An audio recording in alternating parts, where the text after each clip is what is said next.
ትግራይ የምንልከው በጀት በሙሉ ለወታደሮች ነው እየዋለ ያለው አብይ አህመድ ተናግረዋል። ትግራይ የምንልከው በጀት በሙሉ ለወታደሮች ነው እየዋለ ያለው፣ ይህ ትግራይን እየጎዳ ነው። አሁን ለምሳሌ ጅግጅጋ በኮሪደር ልማት ከፍተኛ ለውጥ አለ። ከሶማሌ ክልል ገቢ ባለፈው ዓመት የትግራይ ክልል ገቢ በከፍተኛ ደረጃ ይበልጣል። ከጅግጅጋ ገቢ የመቀለ ገቢ 6 እና 7 እጥፍ ይበልጣል። ገቢን ሰብስቦም ከእዚህም ተመድቦ እንዴት 1 ወይም 2 ኪሎ ሜትር ኮሪደር አይሰራም? ወደ ልማት ካልተኬደ ሁልጊዜ ውጊያና ግጭት ጠቃሚ አይደለም። በተቻለ መጠን ወደ ሰላም ወደ ንግግር ገብቶ የህዝቡን ችግር መፍታት ያስፈልጋል። በዘንድሮ ክረምት እርሻ ለማየት በድሮም በትግራይ ክልል በስፋት እንበር ነበር። የሚገርም ማሳ አለ። በንጽጽር ከፍተኛ እርሻ ይታያል። በወሰድናቸው የምስል መረጃዎች የሚያሳዩት የተሻለ ምርት እንዳለ ነው።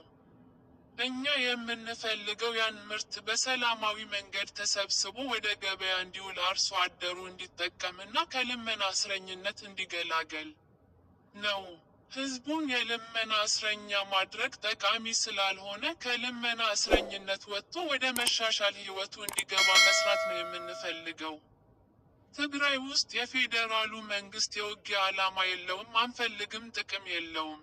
የትግራይ ክልል ያሉ ሰዎች ይህንን ምክር ሰምተው ወደ ሰላም ቢያዘነብሉ ይሻላል ነው ምክሩ። 14 ምዕመናን ናቸው በታጣቂዎች የተገደሉት። ታጣቂዎች በአርሲ ሀገረ ስብከት በኖኖ ጃዊ ቀበሌ የሚኖሩ 14 ምዕመናን መገደላቸውን መረጃ ቱብ ዘግቧል። ጥቃቱ ከሌሊቱ 6 ሰዓት አካባቢ በዕለተ ረቡዕ 13 ጥቅምት 2018 ዓመተ ምህረት ለ14 አጥቢያ እንደተፈጸመ ተመላክቷል። ታጣቂዎቹ ምዕመናኑን ከተኙበት ቤታቸው አስወጥተው በከፈቱት ተኩስ በአሰቃቂ ሁኔታ መገደላቸው ተገልጿል። 6ቱ ከመገደላቸው ከ1 ቀን በፊት ቀድመው ታፍነው ተወስደው ነበር ተብሏል። የተገደሉት ምዕመናን የዕድሜ ክልላቸው ከ2 ዓመት ጀምሮ እስከ 76 ዓመት አዛውንት እንደሚገኙበት መረጃ ቱብ ገልጿል። በተጨማሪም 2 ሰዎች በጥቃቱ ምክንያት ከፍተኛ ጉዳት ደርሶባቸው ለተሻለ ሕክምና ወደ አቦምሳ ከተማ ሪፈር መሄዳቸውን ተነግሯል። ከዚህ በፊት ታጣቂዎች 8 ምዕመናን በተመሳሳይ ሁኔታ ከቤታቸው አስወጥተው በአቃቂ ሁኔታ መግደላቸው ተመላክቷል።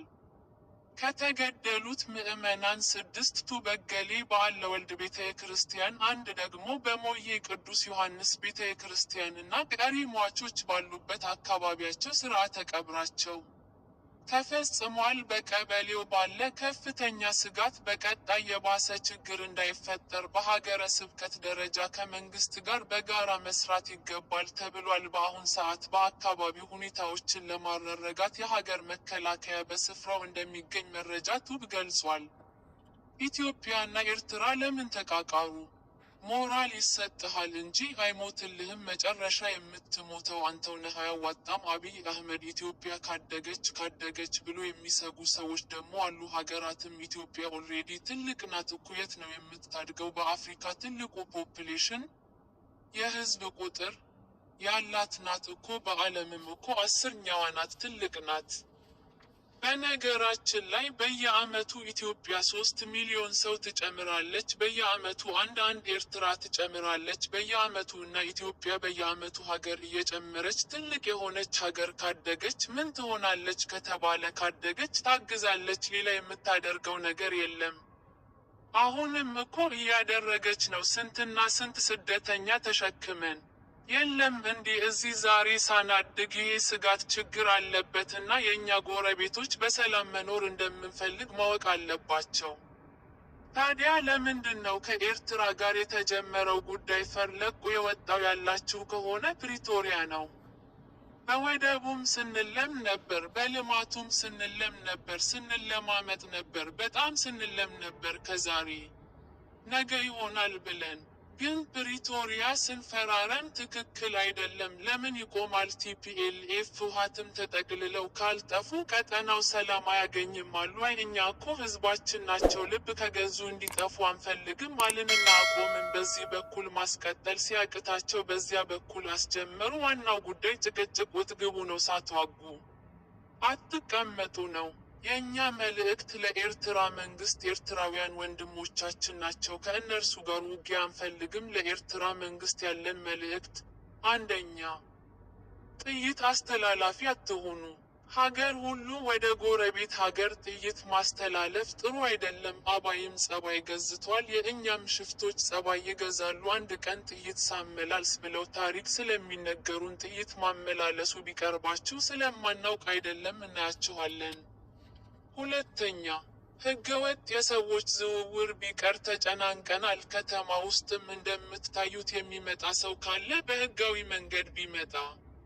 ሶስተኛ፣ ህገወጥ ንግድ ቢቀር፣ ፎርጅድ ብር ቢቀር፣ አሜሪካ አስቀምጣችሁ የምትታሰሯቸው ብላክ ማርኬት ቢቀር፣ እንደ ጎረቤት ብንተሳሰብ። ህጋዊነትን ከተከተልን በንግዱም በሚፈናቀለውም ጥይት ማቀበሉን ከተዋችሁ በሰላም አብረን ለማደግ በፍቅር አብረን ለመቀጠል ከምን ጊዜውም በላይ ኢትዮጵያ ፍላጎት አላት። እኔ ልክ እንደ ባለፈው አስመራ የመሄድ ፍላጎት አለኝ። ችግር የለብኝም። ምን ከሆነ ትርፍ ካለው ነው። ትርፍ ከሌለው ጊዜ ማባከን ነው። እኔ ባሌ የምመላለስበትን ጊዜ ዝም ብዬ አስመራ ልመላለስበት አልችልም። ጊዜ የለኝም። ጦርነት አንፈልግም የምንለው ደግሞ በምክንያት ነው። እኛ ደግሞ እንዳያችሁት የሚያጓጓ ነገር አለን። የ10 ቢሊዮን ብር ዶላር ኤርፖርት እንገነባለን። የ10 ቢሊዮን ብር ነዳጅ ማዳበሪያ እንገነባለን። የምናምን ሚሊዮን ብር ቤት እንገነባለን። ኮሊደር እንገነባለን። ይህ ሁሉ የሚያጓጓ ስራ እያለ ሰው ጦርነት ሊያስብ አይችልም። ጦርነት የሚያስብ ስራ የሌለው ብቻ ነው። እኛ የሚያጓጓ የምንተጋለት የምንለፋለት የልማት ስራዎች አሉ። ከማንም ጋር የመዋጋት ፍላጎት የለንም። ውጊያው ከተነሳ ውጤቱ ግልጽ ነው። ከዛ በኋላ እየያ አይሰራም። አሁን ነው አለመጀመር ማለት ነው።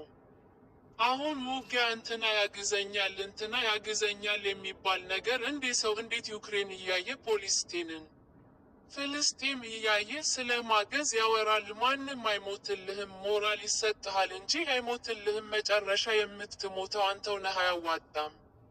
ከበደ አለ ተሰማ አለ፣ አያዋጣም። ከበደ ተሰማ 10 ጥይት ያቀብልሃል እንጂ 100 አይሞትልህም። አየን እኮ በቲፎዞ ውጊያ እንደማይቆም አየንና እኛ አንፈልግም። ልማት ነው የምንፈልገው፣ ሰላም ነው የምንፈልገው። ከማንም ጋር ግጭት ለማድረግ ፍላጎት የለንም። ከገባን ግን ግልጽ ነው ውጤቱ። አስተማማኝ አቅም ነው ያለን። ማንም አያቆመንም። ይሄ ግልጽ መሆን አለበት። ማንም አያቆመንም። ወደዚያ እንዳንሄድ በሪስፖንሲብል መስራት አስፈላጊ ይመስለኛል።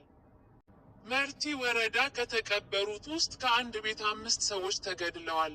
ሚስትና 2 ልጆችን ጨምሮ የአርሲ ዞን ሀገረ ስብከት አሳወቁ። በኦሮሚያ ክልል አርሲ ዞን 2 ወረዳዎች በታጣቂዎች ከተገደሉት ምዕመናን መካከል 5ቱ የአንድ ቤተሰብ አባላት እንደሆኑና ከዚህ ቀደምም በእጅ ወረዳ በታጣቂዎች የታገቱ ሰዎች እንዳልተመለሱ የዞኑ ሀገረ ስብከት ለቲክቫህ ኢትዮጵያ ዛሬ ምሽት ገልጿል። በኢትዮጵያ ኦርቶዶክስ ቤተ ክርስቲያን የኦሮሚያ ክልል አርሲ ዞን ሀገረ ስብከት በሰጠን ቃል በሰሞንኛው ጥቃት መርቲ እና ጉና ወይም አባጀማ በተሰኙት 2 ወረዳዎች ላይ የሟቾች ቀብር መፈጸሙን ገልጿል። ጥቃቱ የተፈጸመው ጥቅምት 13 እኩለ ሌሊት መሆኑን ገልጾ ለምሳሌ መርቲ ወረዳ ከተቀበሩት ውስጥ ከአንድ ቤት 5 ሰዎች ተገድለዋል፣ ሚስትና 2 ልጆችን ጨምሮ ብሏል። ይህን ያሉን ለደህንነታቸው ሲባል ስማቸው እንዲነገር ያልፈለጉ የሀገረ ስብከቱ አመራር ትክክለኛውን የሟቾች ቁጥር በተመለከተ በቀጣይ አጣርተው እንደሚገልጹ ጠቁመዋል። አሁን በደረሰኝ መረጃ መሰረት ቁጥራቸው ከፍም ዝቅም ይላል ብለዋል። ሟቾች የተቀበሩበት ቤተ ክርስቲያን ሎሜ ሰቃ ቅዱስ ጊዮርጊስ ቤተ ክርስቲያን ነው ሲሉም ለሰኞ ሚዲያ ተናግረዋል። ከዚህ በፊት ተመሳሳይ ጥቃት ደርሶ ያውቃል ተብሎ ለቀረበላቸው ጥያቄ በሰጡት ምላሽ ይህ አካባቢ እንኳን ትልልቅ ባለስልጣናትም የወጡበት ቦታ ነውና ከፍተኛ ጥበቃ የነበረበት መቻቻል መፈቃቀር ያለበት ነበር ሲሉም አስታውሰዋል። እንደ ሌሎቹ እንደነ ጀጁ ሽርካ ስጋት ያለበት ቀጠና አልነበረም። ከዚያ በፊት ወደ ግን 6 ሰዎች ላይ ሙከራ ተደርጓል ሲሉም አክለዋል። ከእጁ ወረዳ ታግተው የተወሰዱ ምዕመናን አሉ። የታገቱት አልተለቀቁም። ከእነርሱ ውጭ ነው ይህ የሰሞንኛው ጥቃት የገለጽንላችሁ ነው ያሉት። ሰሞንኛውን ግድያ በፈጸሙት ታጣቂ ኃይሎች ላይ መንግስትም የወሰደው እርምጃ አለ። በዞኑ አጸፋዊ ምላሽ ተሰጥቷል ሲሉም ተናግረዋል።